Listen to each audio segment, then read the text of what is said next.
A visit of the highest order has eyes around the nation on Maine. Good evening. Thanks for being with us on your Friday. I'm Alex Haskell in for Zach tonight. It's not a vacation for President Joe Biden. He was all business as he touched down in Brunswick in Air Force One a little after noon and left almost 6 hours later. The main event at Auburn Manufacturing in the city of Auburn. News Center Maine's Zach Blanchard was there all day and has the details. President Biden's stop here at this manufacturing company in Auburn is the first event he's held in the state in 5 years. His message, invest in America, invest in Maine.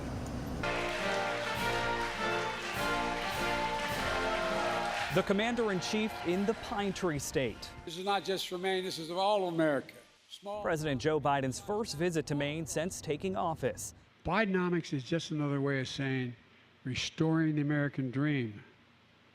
40 years of trickle-down economic limited that dream to the very top. The president touting so-called Bidenomics, his economic rebound focused on American-made, to a crowd inside Auburn Manufacturing Incorporated.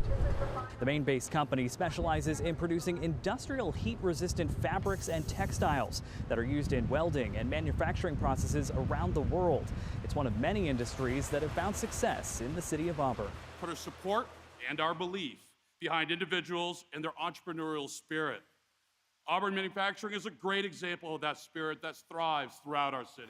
All right. President Biden signing an executive order aimed at prioritizing an invent it here, make it here policy, making it easier for American companies to manufacture products right here at home. Instead of exporting American jobs, we're creating American jobs. Governor Janet Mills says Maine's economy is growing stronger in part because of continued investments made by the Biden administration, pointing to things like low unemployment, high job numbers, and a growing GDP. Thanks to President Biden's leadership, including his historic investments in our state and the hard work of Maine people, we are creating good-paying jobs, and our economy is growing stronger every day. But not everyone feels the same. Necessarily see some of the economic message he was painting the same way. Republican State Senator Eric Brakey says the president's message was a little too optimistic. I think that what I've seen of Bidenomics, it seems to be sucking up the savings and paychecks of the Maine people and the American people through taxes, debt, and inflation. While President Biden's visit was an official one, it's clear his re-election campaign is top of mind, hoping to lock down the support of blue-collar moderate voters come 2024. Declare victory on the economy. We have more work to do. We have a plan for turning things around. Now, all of Maine's congressional delegation was also in attendance today, with the exception of Republican Senator Susan Collins, who says scheduling conflicts, as well as the political nature of the event, made her decline that invitation. In Auburn, I'm Zach Blanchard, News Center, Maine.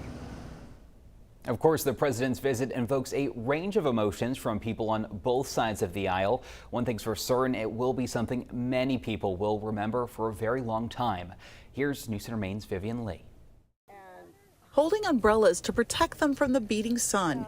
People, including families with young children, showed up before 8 this morning, hoping to get a good spot to see Air Force One and the array of military aircraft, including these V-22 Ospreys and 2 Marine One helicopters. It was more than a thrill for Jean Shields and her 5 grandchildren. She says it's an historic moment for all generations. Great opportunity for the children and the family to just come out and see, you know, all the excitement for the president, and you know, we love America.